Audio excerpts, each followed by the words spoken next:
In Michigan folklore, the Michigan Dogman was allegedly witnessed in 1887 in Wexford County, Michigan. The creature is described as a 7-foot-tall blue-eyed, or amber-eyed bipedal canine-like animal with the torso of a man and a fearsome howl that sounds like a human scream. According to legends, the Michigan Dogman appears in a 10-year cycle that falls on years ending in 7.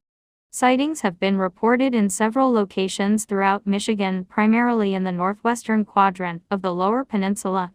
In 1987, the legend of the Michigan Dogman gained popularity when disc jockey Steve Cook at WTCM-FM recorded a song about the creature and its reported sightings. This creature was unknown to most of the modern world until very late in the 20th century. It is said to have been stalking the area around the Manistee River since the days when the Ottawa tribes lived there. One authentic sources for sightings made prior to 1987, however, have never been documented beyond Steve Cook's song discussed below. The first alleged encounter of the Michigan Dogman occurred in 1887 in Wexford County, when two lumberjacks saw a creature which they described as having a man's body and a dog's head. In 1937 in Paris, Michigan, Robert Fortney was attacked by 5 wild dogs, and said that one of the 5 walked on 2 legs. Reports of similar creatures also came from Allegan County in the 1950s, and in Manistee and Cross Village in 1967. Linda S. Godfrey, in her book The Beast of Bray Road, compares the Manistee sightings to a similar creature sighted in Wisconsin known as the Beast of Bray Road. In 1987, disc jockey Steve Cook at WTCM-FM in Traverse City, Michigan recorded a song titled The Legend, which he initially played as an April Fool's Day joke. He based the songs on myths and legends from around North America, and had never heard of an actual Michigan Dogman at the time of the recording.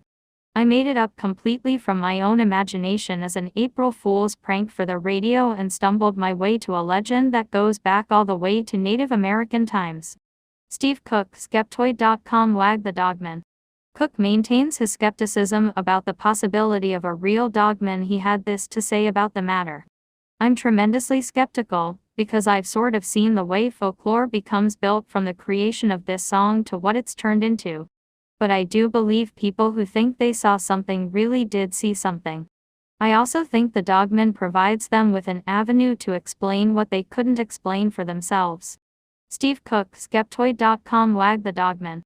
Cook recorded the song with a keyboard backing and credited it to Bob Farley. 6 After he played the song, Cook received calls from listeners who said that they had encountered a similar creature. In the next weeks after Cook first played the song, it was the most requested song on the station.